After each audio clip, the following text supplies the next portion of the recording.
بسم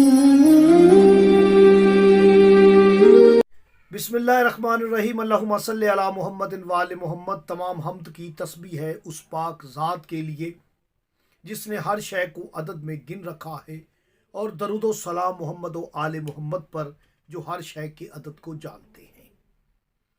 میں حرف و عدد کا طالب علم گلفام علی حسینی اور آپ دیکھ رہے ہیں فیض حسینی ٹی وی۔ عدد 8 نحس عدد ہے کیونکہ اسے سیارہ زحل سے نسبت ہے، اور جو زحل ہے یہ نحس اکبر سٹار ہے۔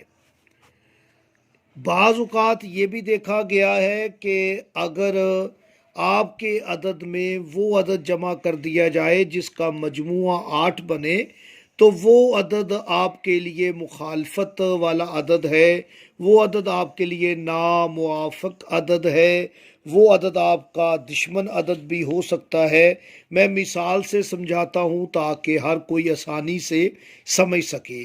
اگر آپ کا عدد جو ہے وہ 1 ہے تو اس میں اگر 7 جمع کریں گے تو 8 ہو جائے گا، تو یعنی عدد 1 والے کے لیے 7 اور 7 والے کے لیے 1 دشمن عدد ثابت ہو سکتا ہے۔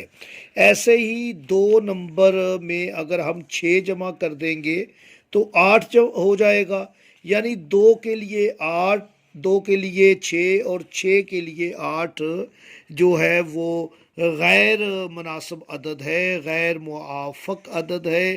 اور اسی طرح اگر 3 عدد والے میں آپ 3 میں 5 جمع کرتے ہیں تو 8 ہو جاتا ہے۔ 5 عدد والے کے لیے 3 نمبر، 3 والے کے لیے 5 عدد جو ہے وہ غیر مناسب ہے۔ اسی طرح 4 نمبر میں اگر آپ 4 کو جمع کر دیں گے تو 8 ہو جائے گا۔ یہ 4 والے کے لیے 4 عدد جو ہے وہ مخالف عدد ہو سکتا ہے۔ اسی طرح پھر 5 میں آپ 3 جمع کر دیں گے جو میں اوپر بتا چکا ہوں، 6 میں 2 اور 7 میں 1۔ یاد رکھیے گا، اس سے احتیاط کیجیے گا۔